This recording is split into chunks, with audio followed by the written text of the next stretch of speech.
ఇటీవల గోకర్ణ గుహలో రష్యా మహిళ కుటుంబంతో గుర్తించిన సంగతి తెలిసిందే. పిల్లలతో కలిసి అడవిలో మహిళ దీన స్థితిలో ఉండడం చూసి పోలీసులు స్టేషన్కు తరలించారు.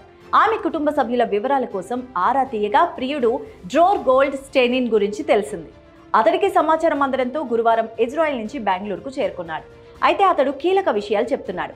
గోవాలో నీనాతో కలిసి తాను ఓ కంపెనీలో పనిచేసినట్టు చెప్పాడు. ఆ సమయంలోనే ఇద్దరం ప్రేమించుకున్నామని, ఇద్దరు కుమార్తెలు జన్మించారని కూడా చెప్పారు. అయితే పిల్లలు జన్మించిన తర్వాత కూడా కలిసే ఉన్నామని చెప్పారు. తాను పనిపై గత ఏడాది ఇజ్రాయెల్ వెళ్ళాన్ని, అక్కడి నుంచి తరచుగా ఫోన్ మాట్లాడుకునే వాళ్ళమని కూడా చెప్తున్నాడు. కుటుంబ నిర్వహణ కోసం నెలకు 3.5 లక్షలు పంపేవాట. మార్చి నుండి నీనా తనకు ఫోన్ చేయడం మానేసిందని, దీంతో తాను పానాజీ పోలీస్ స్టేషన్లో పోలీసులకు కూడా ఫిర్యాదు చేశానన్నాడు. గోకర్ణ సమీపంలోని గుహలో రహస్యంగా జీవిస్తున్న నీనాను పోలీసులు రక్షించారని తెలుసుకొని వచ్చానని చెప్తున్నాడు. తన పిల్లలను ప్రకృతి మధ్య పెంచాలని తరచూ చెప్పేదని, అందుకే అడవిలోకి వెళ్లి ఉండొచ్చని స్టెయినిన్ వెల్లడించాడు.